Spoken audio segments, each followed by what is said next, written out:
Hello everyone, welcome to Steno Aspirants. Get ready for the legal dictation containing 720 words at the speed of 90 words per minute.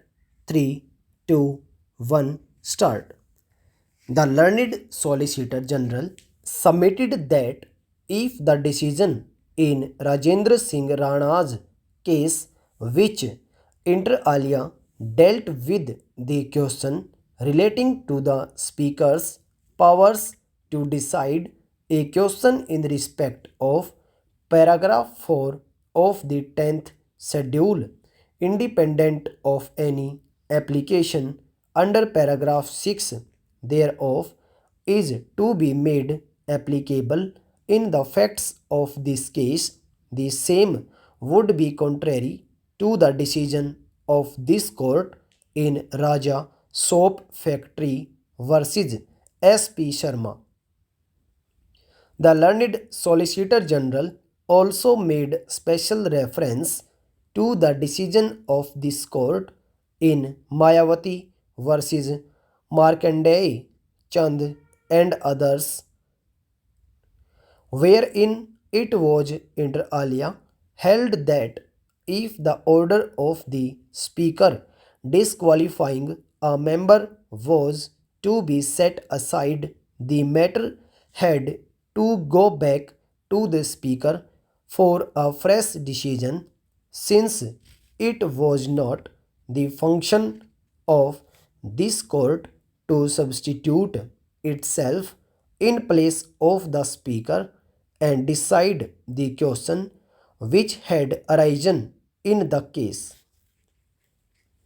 In addition to his aforesaid submissions, the learned Solicitor General also submitted that various substantial questions of law in regard to the interpretation of the Constitution had arisen in the facts of the present case, namely, whether paragraph 4 of the 10th schedule to the Constitution, read as a whole, contemplates that when at least two-thirds of the members of the legislature party agree to a merger between one political party and another, only then there is a deemed merger of one original political party with another,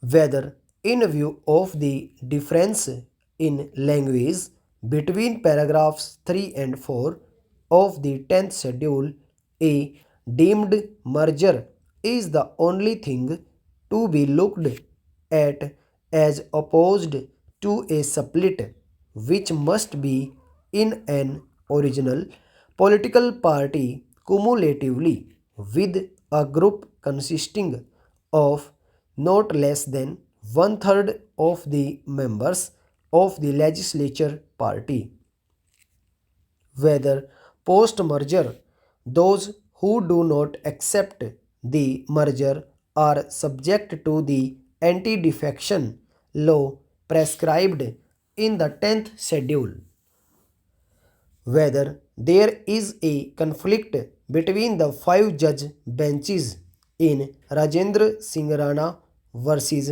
Swami Prasad Maurya as against Supreme Court Advocate on Record Association case SCC 409.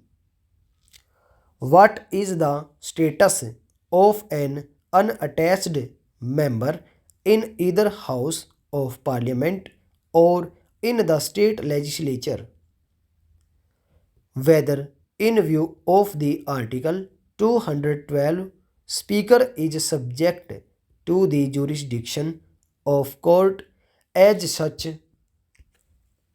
According to the learned Solicitor General, the aforesaid questions, which involved interpretation of the Constitution, were required to be decided by a bench of not less than five judges in view of the constitutional mandate in Article 145 of the Constitution before a final decision was taken in these appeals.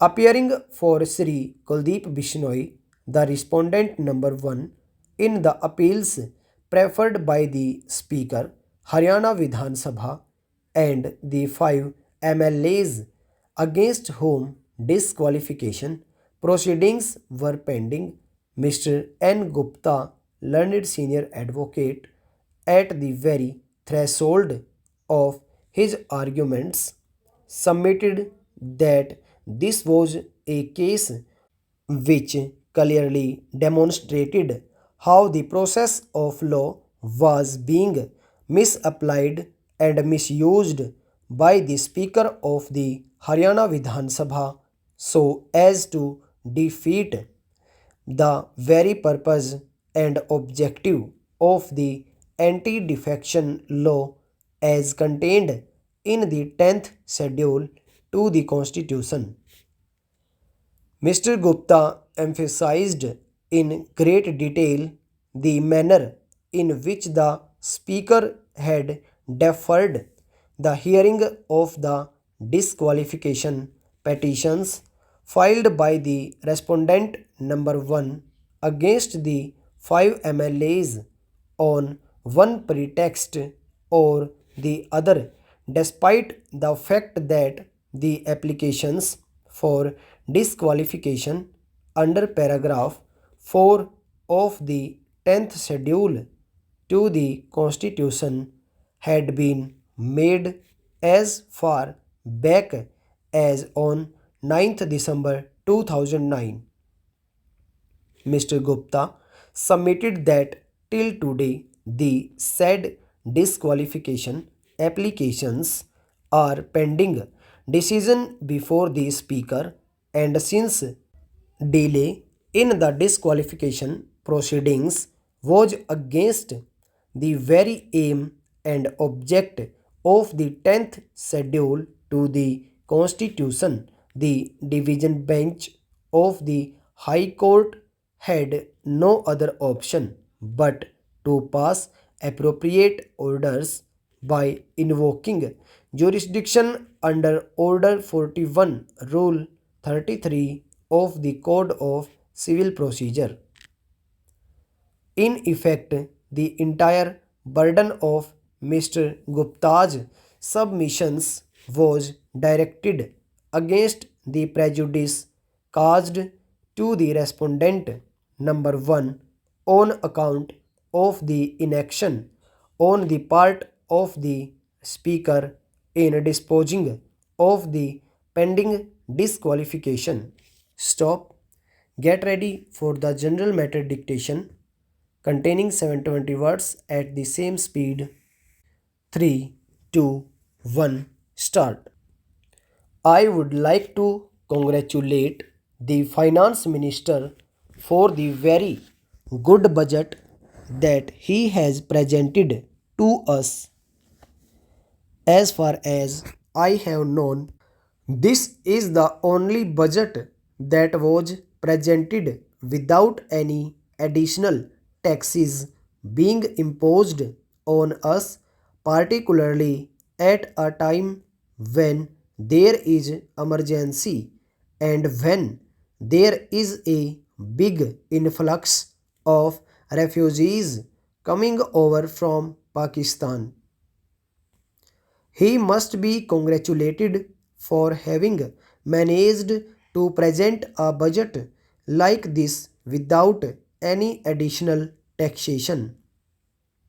Though it is true that there are no additional taxes imposed, quite a number of members have criticized the budget and the proposals that have been presented to us. It is natural because this is the only time when members can criticize the policies and the actions of the government. Anything can be taken up and discussed, and the whole administration of the government can be criticized at the time of the budget discussion. But although Mr. Krishnanchari is so clever as to have managed to present such a budget, he feels irritated over any criticism that is made against him or the government. That is not necessary. It is natural and it is the duty of the members to place before the House and before the government all their grievances and also give the necessary suggestions to the government to improve the administration and to remove the defects if any. So it is really not necessary that any member of the government should feel irritated. They are a privileged position. They are in a position to rectify any mistake that may be there. So they must take this criticism in a sporting way and consider it an opportunity for them to know the mind of the public and welcome such a criticism. Now, for any country, the basic necessities are food, clothing, and shelter. The main criticism during this discussion was that some of the taxes that were imposed last time were not withdrawn. Generally, such a thing is not done. It is true that even ordinary people, the poorer sections of the community, have to pay heavily by way of indirect taxes, and it is quite a hardship on them. But the finance minister's defense was that even if these indirect taxes were withdrawn, not much benefit would go to the public because the business people would appropriate them in the form of profits and in many other ways. We are willing to pay any number of taxes because, after all, people will have to pay to the government to carry on the administration and to face any problem that the country has to face. But the rise in prices is something that is really making the people nervous. It is almost killing the people. The taxes do not matter. It is only once a year that the taxes have to be paid, but the high prices for the various articles have to be paid every hour, almost in the day, and that is what people really mind. Something has to be done about it. Some sort of reply was given, but it was not convincing. We are not clear in our mind as to what exactly the government intends to do to bring down the prices. This is the most important thing, and this is the only thing that a greater section of the people is interested in. They would really be happy if something is done about it. The next thing I said was clothing. Even though so many textile mills are coming into existence and huge profits are being made by the mill owners, the price of cloth is still high.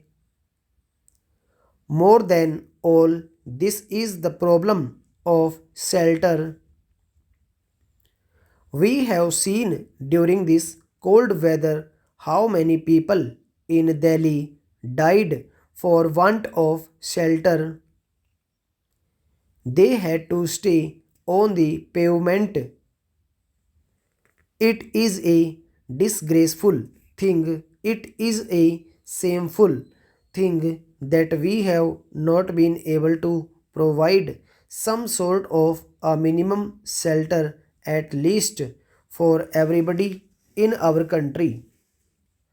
The corporations of the big cities must be compelled by the union government to build at least some sort of kacha dwellings where these people can go and sleep at night.